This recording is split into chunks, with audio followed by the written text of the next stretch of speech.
కోటేశ్వర గారు ఒక నిమిషం ఉండండి. ఒకసారి మా ప్రతినిధి విశాఖ నుంచి ఉన్నారు, ఒకసారి అక్కడ అప్డేట్ తెలుసుకుని మళ్ళీ మీ దగ్గరికి వస్తాను. ఎస్, ఒకసారి విశాఖ వెళ్దాం. అక్కడ మా ప్రతినిధి కన్నబాబు ఉన్నారు. మరి అక్కడ పోలింగ్ స్టార్ట్ అయిందా ఏంటి? కొన్ని ఏజెన్సీ ప్రాంతాలు ఉన్నాయి, అక్కడ సాయంత్రం 7 గంటల వరకే పోలింగ్ మూసే విధంగా ఏర్పాటు చేశారు ఈసీ. ఎందుకంటే కొన్ని సెన్సిటివ్ ప్రాంతాలు ఉన్నాయి, మావోయిస్ట్ ప్రభావిత ప్రాంతాలు ఉన్నాయి నేపథ్యంలో అక్కడ మరి ఇప్పటి వరకు ప్రారంభమైందా లేదా? దీనికి సంబంధించి మరింత సమాచారం మా ప్రతినిధి కన్నబాబు అందిస్తారు. కన్నబాబు, అక్కడ మీరున్న ప్రాంతం ఎక్కడ? అక్కడ మొత్తం విశాఖ జిల్లా వ్యాప్తంగా కూడా పోలింగ్ స్టార్ట్ అయిందా? కొన్ని సెన్సిటివ్ ప్రాంతాలు ఉన్నాయి కూడా, అక్కడ ఎలా కొనసాగుతుంది? రాజేష్, ఏదైతే ఉమ్మడి విశాఖ వ్యాప్తంగా ఉదయం 7 గంటల నుంచి కూడా పోలింగ్ చేసుకునే ప్రక్రియ అయితే మొదలైంది. ఈ నేపథ్యంలోనే ఉదయం 7 గంటలకు ప్రారంభం కాబోతుందని విషయం తెలిసినటువంటి ఓటర్లందరూ కూడా 6 గంటల నుంచి కూడా విశాఖ అన్ని నియోజకవర్గాల్లో పరిధిలో ఉన్నటువంటి అన్ని పోలింగ్ కేంద్రాలు 6 గంటలకే చేరుకున్నటువంటి పరిస్థితి ఉంది. ఒక పక్క బాలుడు ప్రతాపానికి భయపడా, లేదా వర్షాలు పడతాయన్న విషయమా, లేదా మొదటగా ఉదయాన్నే ఓటు వేసుకొని తమ ఇళ్లకు చేరుకుందామన్న విషయం పైన అనేది అయితే తెలియాల్సి ఉంది. అయితే ఉన్నప్పటికీ కూడా ఈ 6 గంటల నుంచి కూడా బారులు తిరిగినటువంటి పరిస్థితి అయితే ఉంది. ప్రస్తుతం మనం కెమెరామెన్ చూపిస్తున్నటువంటి విజువల్ లో చూడొచ్చు. ఉదయం 6 గంటల నుంచి తమ ఓటు హక్కును వినియోగించుకునేందుకు కూడా ఓటర్లు ఇక్కడికైతే చేరుకున్నటువంటి పరిస్థితి ఉంది. అదేవిధంగా సుమారుగా ఏజెన్సీ ప్రాంతాల్లో ఉదయం 7 గంటల నుంచి 4 గంటల వరకు మాత్రమే ఈ పోలింగ్ ప్రక్రియ అయితే మొదలవుతుంది. అయితే సుమారుగా ఏవైతే ఈ సమస్యాత్మక ప్రాంతాలు ఏవైతే ఉన్నాయో ఈ ప్రాంతాలన్నింటిలోని కూడా ఇప్పటికే పోలీస్ బలగాలను అయితే మోహరించినటువంటి పరిస్థితి కూడా ఉంది. అదేవిధంగా చూసుకుంటే ఏవైతే మావోయిస్టు ప్రాంతాలు ఏవైతే ఉన్నాయో ఈ మావోయిస్టు ప్రాంతాల్లో ప్రధానంగా బలగాలను కూడా పెద్ద ఎత్తున అయితే మోహరించారు. ఎక్కడైనా ఏమైనా అల్లర్లు జరిగితే కనుక 5 నిమిషాల్లో అక్కడికి చేరుకునే విధంగా కూడా అధికారులు అయితే అన్ని రకాల ఏర్పాట్లు చేసినటువంటి పరిస్థితి ఉంది. అన్ని పోలింగ్ కేంద్రాల్లోనూ కూడా మాకులు అయితే అన్నైనటువంటి పరిస్థితి కూడా మనం చూస్తున్నాము. ఆ ప్రస్తుతం పోలింగ్ కేంద్రాలు పరిస్థితి ఉదయం 7 గంటలకే చేరుకున్నారు. 6 గంటలకు చేరుకుని 7 గంటల నుంచి పోలింగ్ స్టార్ట్ అవుతుందని కూడా ఏ టైం కూడా ఇంత రద్దీగా ఉన్నటువంటి ఆ పరిస్థితి మనం చూస్తున్నాము. ఆ పోలింగ్ ఏజెంట్ల లోపల అయితే ఇక్కడ చిన్న సమస్య అయితే ఒకటి మనకు కనిపిస్తుంది. ఆ పోలింగ్ ఏజెంట్ల లోపల పోలింగ్ బూత్ లో ఏవైతే ప్యాడ్స్ ఏవైతే ఉన్నాయో ప్యాడ్స్ మీద ఎక్కువ గుర్తులు ఈ నియోజకవర్గాల నుంచి పోటీ చేస్తున్నటువంటి వాటి యొక్క ఎవరైతే వాళ్ళ గుర్తులు ఏవైతే ఉంటాయో వాటిని కొద్దిగా కన్ఫ్యూజ్ అయ్యే పరిస్థితి కూడా ఏర్పడుతుంది. ఒక్కొక్క చోట అయితే ఒకే సింబల్ దరిదాపుల్లో అంటే అంతనాకు దగ్గరగా ఉన్నటువంటి ఎవరైతే బుద్ధులకు దగ్గరగా ఉన్నటువంటి క్యాండిడేట్స్ కూడా కొంత కన్ఫ్యూజ్ అవుతున్న పరిస్థితి అయితే ఉంది. ఓటర్లు తమ ఓటు హక్కును వినియోగించుకునేందుకు కొంత కన్ఫ్యూజ్ అవుతున్నటువంటి పరిస్థితి కూడా మనకి తెలిసినట్టుగా కూడా కొంత కనబడుతుంది రాజేష్. అయితే ఏదేమైనప్పటికీ కూడా ఉత్తరాంధ్ర జిల్లాల్లో జరుగుతున్నటువంటి ఈ పోలింగ్ అయితే ప్రస్తుతం చాలా ప్రశాంతంగా కొనసాగుతుందని చెప్పవచ్చు.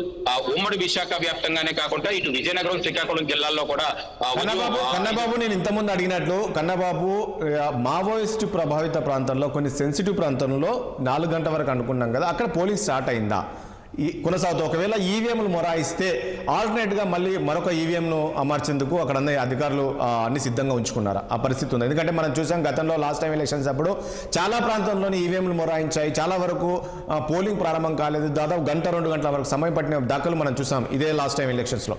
ఈసారి అలాంటి పునరావృతం కాకుండా ఇలాంటి చర్యలు తీసుకున్నారు. ఏదైతే ఈ ఈవీఎం కి సంబంధించినటువంటి ఏవైనా మిషన్లు మొరాయిస్తే గనక విత్ ఇన్ సెకండ్స్ లో అక్కడ రిపేర్ చేసే విధంగా ఏజెంట్లు అక్కడ ఉన్నటువంటి ఏజెన్సీ ప్రాంతాల్లో ఒక టెక్నికల్ టీమ్ ను కూడా ఇప్పటికే దించినట్టు తెలుస్తుంది. అయితే ఏదైనా ఈవీఎంలు మొరాయిస్తే గనక వాటి ప్లేస్ లో కొత్తవి ఏవైనా ఏర్పాటు చేయడమా, లేదా వాటిని వెంటనే రిపేర్ చేసి వాటిని మళ్ళీ వెంటనే రైట్. ఓకే కన్నబాబు, మళ్ళీ వస్తాను మీ దగ్గరికి పూర్తి డీటెయిల్స్తో. విశాఖ జిల్లా వ్యాప్తంగా పూర్తి డీటెయిల్స్ మీ దగ్గర పెట్టండి, ఉంచుకోండి, మళ్ళీ వస్తాను. ప్రసాద్ గారు, ఇప్పుడు ఓకే ఏపీ విషయానికి వస్తే మనకు పర్సెంటేజ్ పెరిగే అవకాశం కనబడుతుంది. ఆ స్థాయిలో కూడా ఓటర్లు బారులు తీరారని. తెలంగాణ పరిస్థితి, తెలంగాణ కూడా ఆ స్థాయిలో ఉంటుందా? ఎందుకంటే ఇది లోక్సభ ఎన్నికలు కాబట్టి పెద్ద సీరియస్గా తీసుకోవాలనుకుంటారు. ఎందుకంటే ముఖ్యంగా హైదరాబాద్ విషయానికి వస్తే 3 రోజులు హాలిడేస్ వచ్చాయి, సాటర్డే, సండే, ఇప్పుడు మండే. వీళ్ళంతా కొంతమంది సాఫ్ట్వేర్ ఎంప్లాయీస్ కావచ్చు, మన ఎంప్లాయీస్ వీళ్ళందరూ ఇక్కడ ఉండి ఓటు హక్కు వినియోగించుకుంటారా, లేక 3 డేస్ హాలిడేస్ వచ్చింది కాబట్టి అలా తిరగడానికి వెళ్ళి ఉండొచ్చు ఫ్యామిలీ తోటి? తెలంగాణకు వచ్చారండి. ఫస్ట్ ఆఫ్ ఆల్ ఒక ఎయిర్ క్లియర్ అన్నది ఏమీ లేదు. ఎందుకంటే ఎవరికేస్తే ఎవరికి ఉపయోగం అన్నట్టు. ఇప్పుడు కాంగ్రెస్ ఈ గవర్నమెంట్ సెంట్రల్లో వస్తుందా రాదా అని ఒక ambiguity. BJP Narendra Modi 10 years acting embassy వస్తుందా రాదా అని. బీఆర్ఎస్కి ఇప్పుడు ఈ ఎలక్షన్లో వీళ్ళకి ఓట్లు వేస్తే ఏం సాధిస్తారు వీళ్ళు అన్నది ఒక అంబిగ్యూటీ. ఓకే. సో ఈ 3 years ఎప్పుడు క్లియర్ అవుతాయి అన్న దగ్గర ఎవరికి క్లారిటీ లేనప్పుడు ఈ ఎలక్షన్ చాలా శబ్దంగానే ఉంటుంది.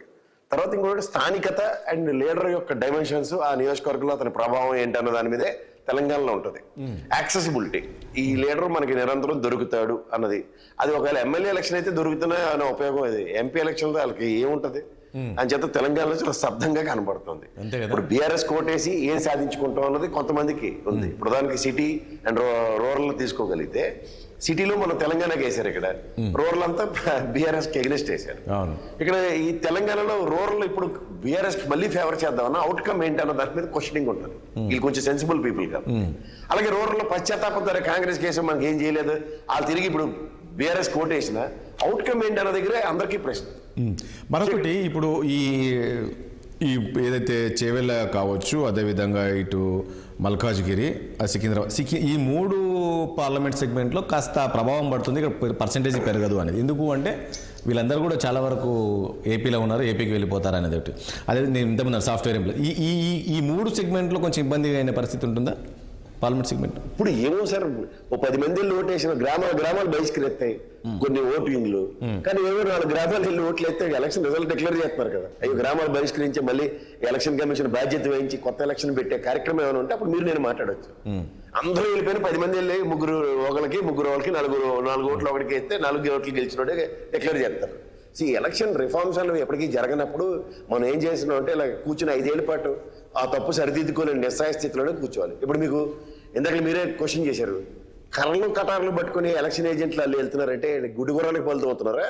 ఇక్కడ ముగ్గేస్తారు మనకి ఈ ఎలక్షన్ బూత్ ముందు నుంచి, బండి కూడా తీసుకెళ్ళినెవరు, ఫోన్ పక్కన పెట్టు ఇంత గదమ ఇస్తారు కదా. కర్రలు కటార్లు పట్టుకుని వెళ్తుంటే అప్పుడు గదమ ఇచ్చినట్టు పోలీసు వాళ్ళు రాత్రి నుంచి అక్కడ ఉంటారు కదా టీవీలో తినుకుని. అంటే కష్టమే కొన్ని సెన్సిటివ్ ఏరియాస్ లో. కానీ నేను చెప్తుంది ఏంటంటే వీళ్ళు కొన్ని ఏరియాల్లో ఏ విధంగా కూడా జరిగింది ఇలాంటిది. అలాంటప్పుడు వాళ్ళు ఈసారి ఎలాంటి చర్యలు తీసుకున్నారు? ఆ చుట్టుపక్కల అలాంటి కర్రలు, కత్తులు, కట్టాలు పట్టుకోకుండా తిరగాల్సిన చర్యలు, విధంగా రౌడ్ షీటర్లు ఎవరన్నా బైండ్ అవుట్ చేయాలా, వాళ్ళు అదుపులోకి తీసుకో, అవన్నీ చేసి ఉంటే ఈ పరిస్థితి ఉండదు కదా. చేయవలసిన పనులని చేయకుండా లాస్ట్ మూమెంట్ పేకల మీదకి వచ్చిన తర్వాత కూర్చుని కర్రలతో కొట్టుకున్నారట, చెదురుమోదురు కట్టాలని సాయంత్రం ఆ మాట చెప్తే మాత్రం ఒక సిరెత్తుకు వస్తుంది ప్రతిసారి. రైట్, ఒకసారి మహబూబ్ నగర్ వెళ్దాం. మహబూబ్ నగర్ నుంచి మా ప్రతినిధి రహీం ఉన్నారు. అక్కడ మరి పోలింగ్ ప్రారంభమైందా, ఎలా ఉంది ఏంటి అనేది. Yes, good morning Rahim. ఇప్పుడు మహబూబ్ నగర్ జిల్లాలో మీరున్న ప్రాంతం ఎక్కడ, అసలు పోలింగ్ ప్రారంభమైందా, ఎలా కొనసాగుతుంది? ముఖ్యంగా ఇప్పుడు ఇంతకుముందు మనం చర్చించుకున్నట్లు లోక్సభ ఎన్నికలు కాబట్టి ఓటర్లు అంతగా ఆసక్తి చూపట్లేదు అనేది ఒక రకంగా చర్చ జరుగుతుంది. ఆ పరిస్థితి ఉందా, లేదా గతంలో అసెంబ్లీ ఎన్నికలకు ఏ రకంగా అయితే ఓటర్లు బారులు తీరారో, సో ఈ లోక్సభ ఎన్నికలకు కూడా ఆ రకంగానే ఓటర్లు అక్కడికి వచ్చారా, బారులు తీరారా? మీరున్న ప్రాంతం ఏంటి, అక్కడ చూస్తే ఓటర్స్ తక్కువగా కనిపిస్తున్నట్లు కనిపిస్తున్నారు. మీరు ఎక్కడున్నారు? గుడ్ మార్నింగ్ రాజేష్ గారు. మనం చూసినట్లయితే ఉమ్మడి మహబూబ్ నగర్ జిల్లాలలో 2 పార్లమెంట్ సీట్లు ఉన్నాయి. ఒకటి మహబూబ్ నగర్, ఇంకోటి నాగర్ కర్నూలు. అయితే మనం ముఖ్యంగా గమనించేది ఏంటంటే ఉదయం 7 గంటల నుంచి సాయంత్రం 5 గంటల వరకు ఈ యొక్క పోలింగ్ ఉండే. అయితే 1 గంట సేపు పెంచి 6 గంటల వరకు ఈ యొక్క పోలింగ్ పెట్టడం వల్ల మనుషులు కొంచెం మెల్లగా వస్తున్నారని చెప్పవచ్చు. అయితే మనం ముఖ్యంగా మహబూబ్ నగర్ పార్లమెంట్ విషయానికి వస్తే తెలంగాణ రాష్ట్రంలో ఉన్న 17 సీట్లకు గాను ప్రధాన కీలకమైన మహబూబ్ నగర్ పార్లమెంట్ సీట్ అని చెప్పవచ్చు. ఎందుకనంటే సీఎం రేవంత్ రెడ్డి సొంత జిల్లా ఒకటి, రెండవది బీజేపీ జాతీయ ఉపాధ్యక్షురాలుగా ఉన్న డీకేఆర్ ఇక్కడ బీజేపీ అభ్యర్థిగా బలపరిచిన అభ్యర్థిగా పోటీ చేస్తున్నారు. అంతేకాకుండా బీఆర్ఎస్ నుంచి మన్య శ్రీనివాస్ రెడ్డి సిట్టింగ్ ఎంపీ ఇక్కడ బరిలో ఉన్నారు. అయితే కాంగ్రెస్ బలపరిచిన అభ్యర్థి చల్లా వంశీచంద్ర రెడ్డి రేవంత్ రెడ్డి సొంత జిల్లా కావడంతో ఇప్పటికీ 5 నుంచి 6 సార్లు మహబూబ్ నగర్ కి వచ్చారు. అయితే మనము ఈ నాగర్ కర్నూలు విషయాన్ని కొంచెం టైట్ ఫైట్ ఉంటుందని చెప్పవచ్చు రాజేష్ గారు. అంతేకాకుండా నాగర్ కర్నూలు విషయానికి వెళ్తే నాగర్ కర్నూలులో బీజేపీ పార్టీ బీఆర్ఎస్ లో మా సిట్టింగ్ ఎంపీగా ఉన్న పోతుల రాము కుమారుడు, కల్వకుర్తి జెడ్పీటీసీగా ఉన్న భరత్ ఏదైతే బీజేపీ నుంచి ఎంపీ పార్లమెంట్ సీట్ ఇవ్వడంతో అక్కడ బీజేపీ బలపరిచిన అభ్యర్థిగా ఉన్నాడు. అదే ఒకవేళ మనము బీఆర్ఎస్ విషయానికి వస్తే ఆర్ఎస్ ప్రవీణ్ కుమార్ బీఎస్పీ పార్టీలో రహీం మరొక విషయం చెప్పండి. ఇది ముఖ్యమంత్రి రేవంత్ రెడ్డి సొంత జిల్లా మహబూబ్ నగర్ జిల్లా. సో అక్కడ ఎలా ఉంది? ముఖ్యమంత్రి నిన్న రాత్రే చేరుకున్నారు కొడంగల్కి అని చెప్పేసి తెలిసింది. ఆయన ఓటు హక్కు వినియోగించుకున్నారా? అదేవిధంగా డీకేర్న కూడా తన ఓటు హక్కు వినియోగించుకున్నారా? దాంతోపాటు మీ దగ్గర కూడా కొన్ని ప్రాంతాల్లో, ముఖ్యంగా గద్వాల్ జిల్లా, ఉమ్మడి జోలం గద్వాల్ జిల్లాలో ఉన్న గట్టు ఆ ప్రాంతం ఏదైతే ఉందో ఆ కొన్ని ప్రాంతాల్లో కొంత ఇబ్బందికరమైన పరిస్థితులు ఉంటుంది. అక్కడ మరి ఓటు హక్కు వినియోగించుకున్నారా? కొన్ని సెన్సిటివ్ ప్రాంతాలు ఉన్నాయి, అక్కడంతా కూడా పోలింగ్ ప్రారంభమైందా? రైట్, కరెక్ట్ రాజేష్ గారు. అయితే మనం చూసినట్లయితే సీఎం రేవంత్ రెడ్డి వారి సతీమణి కొడంగల్ కి రావడం జరిగారు. మరి కొద్దిసేపట్లో ఓటు వినియోగించుకుంటున్నారు. అంతేకాకుండా మనము బీజేపీ మహబూబ్నగర్ బీజేపీ పార్లమెంట్ కి సంబంధించిన జాతీయ ఉపాధ్యక్షురాలుగా ఉన్న డికే అరుణ కూడా ఇందాకనే మహబూబ్ నగర్ టీచర్స్ కాలనీలో ఓటు వినియోగించుకున్నారు. అంతేకాకుండా మనము నాగర్ కర్నూల్ పార్లమెంట్ విషయానికి వస్తే భరత్ కూడా ఓటు హక్కు వినియోగించుకున్నారు. అంతేకాకుండా మాజీ మంత్రులు ఏదైతే శ్రీనివాస్ గౌడ్ కావచ్చు, నిరంజన్ రెడ్డి కావచ్చు, మరి కొద్దిసేపట్లో ఓటు వినియోగించుకుంటున్నారు. రహీం, ఒక విషయం చెప్పండి, అక్కడ గద్వాల్ జిల్లాలో ఉన్న పరిస్థితి చెప్పండి. గద్వాల్ జిల్లాలోని గట్టు మండలి ఇవన్నీ ఉన్నాయి కదా, అక్కడ కొన్ని ప్రాంతాల్లో గతంలో మనం చూసాము పోలింగ్ జరగలేదు, దాదాపు 2-3 గంటల సమయం పట్టింది. కొంత ప్రాంతాల్లో అక్కడ కొన్ని బస్సులు కూడా వెళ్ళని ప్రాంతాలు ఉన్నాయి. అక్కడ ప్రారంభమైంది, అక్కడ ఏం జరుగుతుంది చెప్పండి ఒకసారి. గద్వాల్ జిల్లాకు సంబంధించి చెప్పండి ఒకసారి. జోగులాంబ గద్వాల జిల్లా అనేది నడిగడ్డ ప్రాంతం. అది కొంచెం మాస్ ఏరియా, అంటే మాస్ ఏరియా. కలెక్టర్ కావచ్చు, అక్కడ ఉన్న అధికారులు కావచ్చు, ఎన్నికల కమిషనర్ ప్రత్యేక దృష్టి పెట్టి ప్రతి ఒక్క ఓటర్ కి అవగాహన తీసుకొచ్చారు. ప్రతి ఒక్క ఓటును వినియోగించుకోవాలని చెప్పి అన్నారు. అంతేకాకుండా నిన్న సాయంత్రమే ఏదైతే ఓటర్లకు సంబంధించి కమిషనర్ కావచ్చు, అలాగే ప్రతి ఒక్కరు పోలింగ్ కేంద్రాలకు వెళ్ళిపోయారు. అవగాహన తీసుకొచ్చడం వల్ల ప్రశాంతంగా ఓటింగ్ కొనసాగుతుందని చెప్పవచ్చు. మనం ప్రత్యేకంగా చూసినట్లయితే ఈ అచ్చంపేట, నాగర్ కర్నూలు జిల్లా అచ్చంపేట బల్మూరు మండలంలోని ఏదైతే మైనింగ్ గవర్నమెంటే మైనింగ్ ఇచ్చారు. మీరు అక్కడ పోలింగ్ సంబంధించి ఎప్పటికప్పుడు అప్డేట్ అందిస్తూ ఉండండి. నెక్స్ట్ మనం నల్గొండ జిల్లా వెళ్దాం. నల్గొండ జిల్లాలోని మా ప్రతినిధి పరమేష్ ఉన్నారు. పరమేష్ అడిగి తెలుసుకుందాం, ఎందుకంటే అక్కడ మంత్రి కోమటిరెడ్డి వెంకటరెడ్డి వీళ్ళందరూ కూడా తన ఓటు హక్కు వినియోగించుకోవడానికి వెళ్ళారని కూడా తెలుస్తుంది. పూర్తి డీటెయిల్స్ పరమేష్ అందిస్తారు. పరమేష్, అక్కడ పోలింగ్ ప్రారంభమైందా? మీరున్న ప్రాంతం ఎక్కడ ఉన్నారు? మంత్రులు కూడా ఆ జిల్లా మంత్రులు ఉన్నారు, ఆ మంత్రులు ఓటు హక్కు వినియోగించుకున్నారా?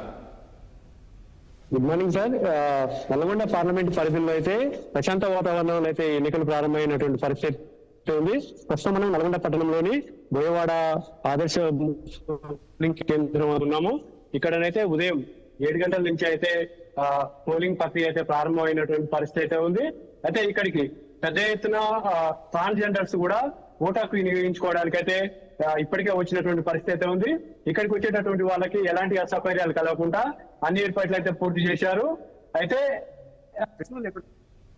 రైట్ మళ్ళీ వస్తాను పరమేష్. లేకుండా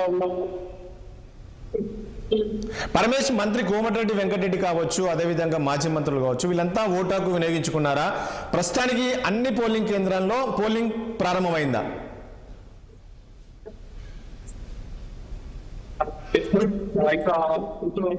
మరికొంత సేపట్లో మంత్రులు కొమ్మిరెడ్డి వెంకరెడ్డి కావచ్చు, ఉత్తమ్ కుమార్ రెడ్డి కావచ్చు, వీళ్ళు ఇంకా వినియోగించుకునే పరిస్థితి ఉంది. సూర్యాపేటలో మాత్రం మాజీ మంత్రి గుంతకండ్ల జయేష్ రెడ్డి అయితే సూర్యాపేటలో ఓటు హక్కు వినియోగించుకున్నటువంటి పరిస్థితి అయితే ఉంది. ఎమ్మెల్యేలు కూడా నకరికల్ ఎమ్మెల్యే వేముల వీరేశం, ఏదైతే మిర్యాలగూడెంలో బిఎల్ఆర్ కూడా ఓటు హక్కు వినియోగించుకున్నటువంటి పరిస్థితి ఉంది. అయితే సూర్యాపేట జిల్లాలో కొన్ని పోలింగ్ కేంద్రాలను అయితే ఈవీఎంలు అయితే మొరాయించినటువంటి పరిస్థితి అయితే ఉంది. అనంతగిరి మండలంలో అయితే ఒక ఈవీఎం మొరాయించింది. దానికి సంబంధించినటువంటి రిప్లేస్మెంట్ కూడా చేస్తున్నటువంటి పరిస్థితి అయితే సూర్యాపేట జిల్లాలో ఉంది. అయితే పోలింగ్ కేంద్రాల్లో కూడా ఎక్కడ కూడా ఎలాంటి అవాంఛనీయ సంఘటనలు జరగకుండా పోలీస్ సిబ్బంది అయితే ఇప్పటికైతే భారీ బందోబస్తు నిర్వహిస్తున్నటువంటి పరిస్థితి ఉంది. ఈ నల్గొండ పార్లమెంటు పరిధిలో మొత్తం 17,18,559 మంది ఓటర్లు ఉన్నారు. ఈ ఓటర్లకు మొత్తం ఇప్పటికే పోలింగ్ స్లిప్లు కూడా పనిచేయడం జరిగింది. ఎవరికైనా ఓటర్లకు పోలింగ్ స్లిప్లు రాకుండా కానీ వాళ్ళకి సంబంధించినటువంటి గుర్తింపు కార్డు ఏదైతే ఎన్నికల సంఘం ఇచ్చినటువంటి గుర్తింపు కార్డు తీసుకొచ్చి ఇస్తే ఓటు హక్కు వినియోగించుకోవచ్చు అని చెప్పేసి చెప్తున్నటువంటి పరిస్థితి ఉంది. అయితే ప్రస్తుతం నల్గొండ ఇక్కడ బోయవాడ నల్గొండ ఇక్కడికైతే ట్రాన్స్జెండర్స్ అయితే భారీగా వచ్చి తమ ఓటు హక్కు వినియోగించుకుంటున్నటువంటి పరిస్థితి ఉంది. ఉదయం 7 గంటల నుంచే తమ ఓటు హక్కు వినియోగించుకోవడానికి అయితే భారీగా వేడిగా వస్తున్నటువంటి పరిస్థితి ఉంది. కొంత చల్లటి వాతావరణంలోనే తర్వాతకి ఎండ ఏడిని కొంత ఉంటుందనే ఉద్దేశంతో కొంతమంది పనులకు వెళ్లే వాళ్ళు కూడా ఎర్లీగా ఓటాకు వినియోగించుకోవాలని చెప్పేసి అయితే చూస్తున్నటువంటి పరిస్థితి ఉంది. నల్గొండ పార్లమెంటు పరిధిలో మొత్తం 2061 పోలింగ్ కేంద్రాలను ఏర్పాటు చేశారు. 11,000 మంది పోలింగ్ సిబ్బంది కూడా విధులు నిర్వహిస్తున్నటువంటి పరిస్థితి ఉంది. ఎక్కడ కూడా ఎలాంటి జరగకుండానైతే పోలింగ్ కేంద్రాలలో ఇవన్నీ చేస్తున్నటువంటి పరిస్థితి ఉంది. అయితే నల్గొండ పార్లమెంటు పరిధిలో 594 సమస్యాత్మక పోలింగ్ కేంద్రాలను కూడా గుర్తించడం జరిగింది. అక్కడ కేంద్ర బలగాలతోటి కూడా భారీ బందోబస్తు నిర్వహిస్తున్నారు. వీటన్నిటికి కూడా వెబ్కాస్టింగ్ ద్వారా కలెక్టరేట్ లో మానిటరింగ్ చేస్తున్నటువంటి పరిస్థితి కూడా నల్గొండ పార్లమెంటు పరిధిలో ఉంది. Right, okay Paramesh. ప్రసాద్ గారు,